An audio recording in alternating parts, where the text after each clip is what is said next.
Current బిల్లును 90% వరకు తగ్గించుకోండి. అది కమర్షియల్ అయినా రెసిడెన్షియల్ అయినా. తెలంగాణ ఏపీలో number 1 roof top solar company Freyr energy. నమస్కారం, సుమన్ టీవీకి స్వాగతం. ప్రస్తుతం మనతో పాటు ఉన్నారు ప్రముఖ జ్యోతిష్య శాస్త్ర పండితులు బ్రహ్మశ్రీ సుభాష్ శర్మ గారు. గురుగారు నమస్కారం. శ్రీమాత్రే నమః. గురుగారు, వయనాడులోని ఎంత పెద్ద ప్రమాదం జరిగిందో మనందరికీ తెలిసిందే. చాలా పెద్ద ప్రకృతి వైపరీత్యం అనే చెప్పుకోవాలి. కేదార్నాథ్ తర్వాత మళ్ళీ ఇక్కడ మనం చూస్తున్నాం ఎలాంటి వైపరీత్యం.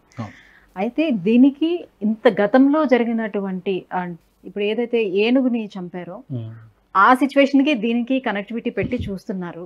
సో ఇది ఇప్పుడు చాలా హాట్ టాపిక్ సోషల్ మీడియాలో నడుస్తూ ఉంది. అప్పుడు ఏనుగుని ఆ రకంగా బాంబు పెట్టి చంపడం వల్ల, నోట్లో బాంబు పెట్టి చంపడం వల్ల, సో దాని శాపం కారణంగానే ఇప్పుడు వయనాడులోని ఇలా జరిగింది అని అంటున్నారు. ఇది ఎంతవరకు కరెక్ట్ అంటారు? ఎలా చూడాలి దీన్ని? చాలా మంచి ప్రశ్న. అంటే ఇప్పుడున్నటువంటి ఈ సోషల్ మీడియాలో చాలా ట్రెండింగ్ టాపిక్ అని చెప్పుకోవచ్చు. ఇక్కడ ప్రకృతి వైపరీత్యాలు అనేటటువంటివి గతంలో చెప్పినటువంటి విధంగా గ్రహకూటమి ద్వారా ఏర్పడినవి అని కూడా చెప్పుకోవచ్చు. ఎందుకంటే ప్రకృతి వైపరీత్యాలు అనేటటువంటివి కొన్ని గ్రహాల యొక్క సంయోగ కారణం చేత, కూటమి చేత ఇలాంటి ప్రకృతి వైపరీత్యాలు ఏర్పడతాయి. అందులో భాగంగానే దీనిని మనం ప్రత్యేకంగా చూడాలి తప్ప ఏదో ఏనుగుకి ఆ పేలుడు పాత్రను పెట్టడం ద్వారా ఇలాంటి, అది ఎక్కడో మనకు మల్లాపూర్ గ్రామంలో జరిగినటువంటి సంఘటన. ఇది ఎక్కడ వచ్చింది?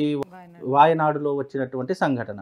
అక్కడ ఎక్కడో జరిగిన దానికి ఇక్కడ జరిగిన దానికి ముడి పెడతాము అంటే కనుక అది పూర్తిగా అవాస్తవము అని చెప్పుకోవచ్చు. కాకపోతే ఇక్కడ వాస్తవం ఏంటి అంటే, నేను గతంలో మీకు పోయిన నెల ఒక 2 నెలల క్రితమే చెప్పాను. ఏంటి అంటే, గ్రహకూటమి ఏర్పడడం ద్వారా ప్రకృతిలో ఎన్నో రకాలైనటువంటి విపత్తులు ఏర్పడతాయి.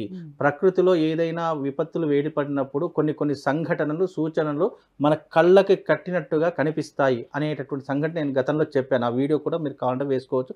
అక్కడ చెప్పినటువంటి విధంగానే ఇప్పుడు వాయనాడులో జరిగినటువంటి సంఘటన అదొక కారణము అని చెప్పుకోవచ్చు. ఇది గ్రహకూటమికి కారణం చేస్తుంది.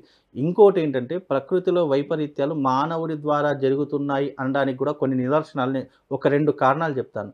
అవి ఏంటి అంటే కనుక, ఇక్కడ కేరళలో పూర్తిగా మొత్తం సంబంధించినటువంటి అంశాలు ఎక్కువగా ఉంటాయి. అక్కడ వాళ్ళ కమ్యూనిటీ వాళ్ళు ఏం చేశారంటే, అక్కడ బీఫ్ ర్యాలీ అనేటటువంటిది ఒకటి చేశారు. బీఫ్ ర్యాలీ అంటే అర్థం ఏంటి? ఆవును చంపి దాని తలను పెట్టుకొని ర్యాలీ లాగా చేశారు. ఒక ఆవు అంటే మనం సనాతన ధర్మంలో మనం ఎంతగా పూజిస్తాము, ఎంతగా విశ్వాసిస్తాము, ఎంతగా దైవికంగా పూజిస్తాము అనేటటువంటి ప్రతి ఒక్కరికి తెలిసినటువంటి అంశం. అలాంటి ఆవు యొక్క తలను తీసుకొని వాళ్ళు బీఫ్ ర్యాలీ అని చెప్పేసి తీశారు. అదొక సంఘటన అని చెప్పుకోవచ్చు. దౌర్భాగ్యమైనటువంటి సంఘటన అది. ఇంకోటి ఏంటి అంటే, మనము ఏనుగు అంటేనే మనం వినాయకుడి స్వరూపంగా పూజిస్తాము. అలాగే శివుడు తన చర్మంగా భావన చేసుకుంటారు. సరే, ఏదేమైనప్పుడు ఈ పురాణాలు చెప్తారనుకోండి, ఇవన్నీ ఎవరు నమ్మరు. సరే, మనం ఉన్నటువంటి ఈ లౌకిక జీవితంలో చెప్పుకుందాము. ఒక మూగ జీవిని, ఏదైతే ఏనుగు అనేటువంటి మూగ జీవిని, అప్పుడే గర్భంతో ఉన్నటువంటి మూగజీవి, అది గర్భంతో ఉన్న జీవులైనా సరే, మనుషులైనా సరే, గర్భస్థ పిండానికి ఏదైతే హాని కలుగుతుందో అది ప్రకృతి వైపరీత్యాలను మరింతగా పెంచేటటువంటి లక్షణాలను ఏర్పరుస్తుంది తప్ప తక్కువ చేసేటటువంటి లక్షణాలు ఏర్పరచదు. అది మనిషి అయినా సరే, జంతువులైనా సరే. గర్భస్థ పిండం అనేటటువంటి సాక్షాత్తు దైవికంతో సమానం. ఏ జీవైనా సరే, మనిషి అయినా సరే, జంతువులైనా సరే. అలా గర్భస్థంగా ఉన్నటువంటి ఏనుగుని ఎప్పుడైతే వాళ్ళు పేలుడు పదార్థాన్ని పెట్టి ఏనుగుకి తినిపించినటువంటి కారణం చేత మొత్తం దాని యొక్క పరిస్థితి ఎలా అయిపోయిందో, ఒక 2 రోజులు అది ఏం చేస్తూ అర్థం కాక 3వ రోజు నరకం అనుభవించి చనిపోయింది అనేటటువంటి సంఘటనలు. ఎలాగైతే ఈ నరకం అనుభవించిన సంఘటనలు ఆ ఒక జీవికి ఎలాగైతే ఉందో, మానవాళికి కూడా అలాంటి నరకాన్ని చూయించే భగవంతుడు శిక్ష విధిస్తాడు అని చెప్పడానికి కూడా ఈ సంఘటన అనేటటువంటి ఆధారంగా చేసుకోవాలి. అంటే ఒక బీఫ్ ర్యాలీ, ఒక ఏనుగుని చంపడము అంటే, ఒక జీవిని చంపి దాంట్లో ఆనందాన్ని పొందుతున్నట్టు, సరే, క్రూరత్వము కలిగినట్టు రాక్షసుల కంటే ఘోరమైనటువంటి వాళ్ళు అని చెప్పుకోవచ్చు. ఎవరైతే దానికి పేలుడు పదార్థాలను తినిపించారో నిజంగా వాళ్ళకు ఉన్నటువంటి జన్మ ఎంత దారిద్రంగా, దుర్లభంగా ఉంటుంది అనేటట్టు ఆ దేవుడికే వదిలేద్దాము. ఎందుకంటే మనం అనడం కూడా మంచిది కాదు. సరే, అది ఏదన్నా దేవుడు చూసుకుంటాడు. కాకపోతే ఇక్కడ ప్రకృతి వైపరీత్యం జరగడానికి ప్రధానమైనటువంటి కారణం, గతంలో నేను చెప్పినటువంటి ఏవైతే ఈ గ్రహకూటమి ఏర్పడడం ద్వారా ప్రకృతిలో ఇలాంటి వైపరీత్యాలు, అగ్ని ప్రమాదం రావచ్చు, జల ప్రమాదం రావచ్చు, రోడ్డు యాక్సిడెంట్లు జరగవచ్చు, అంటే మనుషులు ప్రాణ నష్టం జరగవచ్చు అనేటటువంటి సంఘటనలు చూసాం. అలాగే ఇప్పుడు జల ప్రమాదం వచ్చింది. మొత్తం వాయునాడు అంతా కూడా జలంతో నిండిపోయింది. ఎంతోమంది ప్రాణాలు కూడా కోల్పోయినటువంటి సంఘటనలు ఉన్నాయి. దానికి ప్రధానమైనటువంటి కారణం ఏముంది అంటే గ్రహకూటమి. ఇక్కడ మనకు బృహస్పతి, దేవతల గురువైనటువంటి బృహస్పతి, అలాగే శుక్రుడు, అలాగే బుధుడు, రవి, చంద్రుడు, ఈ యొక్క 5 గ్రహాలు కూడా కూటమి ప్రభావంగా ఏర్పడినటువంటిదే పంచగ్రహ కూటమి. ఈ పంచగ్రహ కూటమిలో జరిగినటువంటి విపత్తులు ఏవైనా ఉన్నాయంటే ఇది ఆధారంగా చూసుకోవచ్చు. కనుక ఈ పంచగ్రహ కూటమి జరిగినప్పుడు ఈ వాయునాడులో ఏర్పడినటువంటి దానికి సూచికయే దీని యొక్క లక్షణము, దీని యొక్క విధానం, దీని ద్వారా ఇలాంటి ప్రళయం వచ్చింది అని కూడా మనం చెప్పు. ఎందుకంటే గతంలో కూడా గ్రహ కూటమి ఏర్పడినప్పుడు కేదార్నాథ్లో కూడా సేమ్ ఇలాంటి ప్రమాదమే జరిగింది. మళ్ళీ ఇది 12 సంవత్సరాలకు కానీ మళ్ళీ ఇలాంటి గ్రహ కూటమి రాదు మళ్ళీ మనకు. కనుక అప్పుడు వచ్చినప్పుడు ఏ రకంగానైతే కేదార్నాథ్ పూర్తిగా నీళ్ళల్లో మునిగిపోయిందో అదే ప్రభావం, సేమ్ యాజ్ ఇట్ ఈస్ అదే ప్రభావం ఇప్పుడు వాయునాడులో వచ్చింది.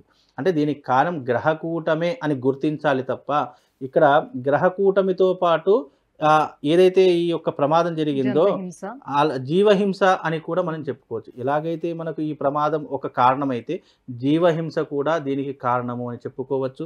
అలాగే వాళ్ళు చేసిన గోహత్య చేసినటువంటి ఏదైతే వాళ్ళు బీఫ్ ర్యాలీ అని తీశారో ఇది కూడా ఒక కారణము. ఈ 3 కారణాలు ఎప్పుడైతే ఈ గ్రహకూటమి ఏర్పడిందో దాని ప్రభావం చేత ఈ 3 కారణాలు ఏర్పడాయి. ఇక్కడ జీవహింస జరిగింది, అలాగే ఒక జీవిని చంపడం జరిగింది, అలాగే ఈ 2 కారణాల చేత అక్కడ మొత్తం పంచగ్రహ కూటమి అనేది ఏడాది మొత్తానికి అలానే ఉంటుందా? ఇలాంటి సిచ్యువేషన్స్ ఇంకా సిచ్యువేషన్ ఇప్పుడు చెప్తున్నాను, రాసుకోండి. మళ్ళీ మీకు మనకు అక్టోబర్ కానీ డిసెంబర్లో కానీ మళ్ళీ మనకు ఇలాంటి సందర్భాలు ఏర్పడతాయి. ఇది చూసుకోండి. అప్పుడు ఎలాగైతే చెప్పానో ఇప్పుడు కూడా చెప్తున్నా, మీకు నవంబర్ ఆర్ డిసెంబర్లో మళ్ళీ ప్రమాదాలు జరిగే అవకాశాలు ఉన్నాయి. ఇప్పుడు జల ప్రమాదం జరిగింది, జీవులు చనిపోయారు. అలాగే ఇప్పుడు రాబోయేటటువంటి రోజులలో అగ్ని ప్రమాదాలు జరుగుతాయి. అలాగే మనుషులు ఒకరినొకరు కొట్టుకొని చంపుతారు, రోడ్డు ప్రమాదాలు ఎక్కువగా జరుగుతాయి, యాక్సిడెంట్లు. అలాగే మనకు తెలియనటువంటి విషయం, అంతు చిక్కని వ్యాధులు కూడా వచ్చే అవకాశము మనకు రాబోతుంది. నవంబర్ ఆర్ డిసెంబర్లో అంతు చిక్కని వ్యాధులు ఆల్రెడీ ఇప్పటికే మొదలయ్యాయి హైదరాబాద్లో. అవి నవంబర్ డిసెంబర్ వరకు మనిషి ప్రాణాలను కూడా తీసేటటువంటి ఘోర వ్యాధిగా మనకు అది ఇప్పుడు మన కరోనా వేవ్ ఎలాగైతే మనం జీవితంలో మర్చిపోలేని సంఘటన ఉందో నవంబర్ డిసెంబర్లో అలా మరచిపోయినటువంటి సంఘటన జరిగేటటువంటి అవకాశాలు ఏర్పడతాయి. మీరు కావాలంటే ఇది అండర్లైన్ చేసుకోండి. నవంబర్ ఆర్ డిసెంబర్ మళ్ళీ మనం ఒక కొత్త వార్త వింటాం. అంటే గతంలో కూడా మనకి జ్యోతిష్య శాస్త్రం అనేది కేవలం ఈ ప్రకృతి వైపరీత్యాల గురించి తెలుసుకోవడానికి, పంటల గురించి తెలుసుకోవడానికి దీనికి మాత్రమే ఉపయోగించేవారంటే కదా ఎక్కువగా. 100% ఇప్పుడు ప్రకృతి వైపరీత్యాలు, అదే ఊరికి కరువు కాటకాలు, వర్షాలు పడకపోవడానికి కారణాలు ఇవి తెలుసుకొని దానికి సంబంధించిన పరిష్కారాలు చేసేటటువంటి లక్షణాలు ఎక్కువగా జ్యోతిష్కులు చెప్పేటటువంటి వారు. కానీ ఇప్పుడు జ్యోతిష్యం అంటే చాలామంది ఏమంటున్నారంటే ఈ టెక్నాలజీ యుగంలో ఈ జ్యోతిష్యం ఎవరు వింటారు, ఇంత టెక్నాలజీ పెరిగింది కదా ఇంకా జ్యోతిష్యాన్ని నమ్ముతున్నారా అనేటటువంటి వితండవాదం పెరిగిపోయేసరికి ప్రకృతిలో ఎన్నో రకాలైనటువంటి వైపరీత్యాలు జరుగుతున్నాయి. మరి అప్పట్లో కరువు వచ్చినప్పుడు, వర్షాలు పడినప్పుడు వర్ణయాగం చేసేసి వర్షాలు కురిపించేటటువంటి వారు, అలాగే మనకి ఏదైనా ఆస్తి నష్టం వచ్చింది, ఏదైనా ఇది వచ్చింది అని అనుకున్నప్పుడు దానికి సంబంధించినటువంటి పరిష్కారాలు చేసేటటువంటి వారు. ఇప్పుడు పరిష్కారం చేద్దాము అంటే ఇప్పుడు ఏంటంటే ఇదేదో అనుకున్నటువంటి సంఘటన జరిగిందని కొట్టి పారేస్తున్నారు తప్ప ఇక్కడ మేము ముందుగా ఏదైనా చెప్పామనుకోండి జరిగింది అంటే ఒకలాగా తీసుకుంటారు, జరగలేదు అంటే ఇక ట్రోలింగ్ స్టార్ట్ అయిపోయి విపరీతమైనటువంటి అమనాభూతులు తిట్టేసి కింద కామెంట్స్ పెట్టేసి విపరీతంగా ట్రోలింగ్ చేసేయడం ప్రారంభం చేశారు. అంటే 99 జరిగినప్పుడు ఒకటి జరగకపోతే ఇక వాళ్ళు వేస్ట్ అనేటటువంటి ఒక మైండ్ సెట్కి వచ్చేస్తారు. కాబట్టి సరే వాళ్ళు ఏదనుకుంటున్నారు అనేది పక్కన పెడితే జూన్ 6వ తారీఖు రోజున గ్రహకూటమి ఏర్పడింది. అప్పుడు ప్రకృతి వైపరీత్యాలు జరుగుతాయని ముందుగా చెప్పాము, చెప్పకుండా సరే ఏం జరుగుతుందిలే చూద్దాము అని చెప్పేసి ఇప్పుడు జరిగేంత వరకు వెయిట్ చేశారు కదా, ఇప్పుడు జరిగింది, మరి దానికి రెస్పాన్సిబిలిటీ ఎవరని చెప్తాము. కాబట్టి మళ్ళీ తదుపరి జరగవా అని కాదు, 100% జరుగుతాయి. దీని యొక్క ప్రభావం ఈ ఒక్కదానితో పోలేదు. అది ఏనుగు పెట్టిన శాపం అని కొంతమంది అంటున్నారు. అలాగే ఈ గోహత్య చేశారని చెప్పేసి కొంతమంది అంటున్నారు.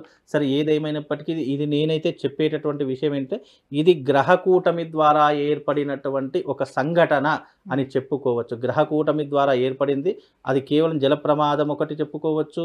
అలాగే ఏనుగుకి జరిగినటువంటి ప్రమాదం చెప్పుకోవచ్చు. అలాగే ఈ గోవుకు సంబంధించిన బీఫ్ ర్యాలీ తీశారు. ఈ గోవుకు సంబంధించిన విధానంగా కూడా దీంట్లో తీసుకోవచ్చు. ఈ సంఘటనలో ఈ పంచగ్రహ కూటమి జరిగిన సంఘటన చెప్పుకోవచ్చు. మళ్ళీ నవంబర్, డిసెంబర్ అని చెప్పాను కదా, ఆ సమయంలో కూడా దీనికంటే ప్రకృతి వైపరీత్యాలు జరిగే అవకాశాలు ఉన్నాయి. మీరు కావాలంటే అండర్లైన్ చేసుకోండి. ఎందుకంటే ఆ నవంబర్, డిసెంబర్లో కూడా గ్రహ సంచారం అనేటటువంటిది పూర్తిగా ప్రకృతికి విరుద్ధంగా జరిగేటటువంటి సూచనలు ఉన్నాయి. అవి నేను ఇప్పుడు చెప్పను, అప్పుడే చెప్తాను. ఎందుకంటే ఇప్పుడు చెప్పాను అనుకోండి ఏమవుతుంది, దాని కింద ట్రోలింగ్ స్టార్ట్ అయిపోతూ ఉంటాయి. కనుక ఇప్పుడు ఏ రకంగా ఆ రోజు చెప్పినటువంటి సంఘటన ఇప్పటివరకు వాళ్ళు పట్టించుకోలేదు. పట్టించుకోవడం ద్వారా ఒక రకమైన సంఘటన జరిగింది. మళ్ళీ ఇప్పుడు పట్టించుకోకపోతే ఇంకా విపరీతమైన సంఘటనలు, అది కూడా తెలంగాణలో మళ్ళీ ఆంధ్రలో, ఈ రెండిట్లో కూడా ప్రమాదాలు విపరీతంగా ఉన్నాయని కూడా మీకు చెప్తున్నానమ్మా. ధన్యవాదాలు గురుగారు.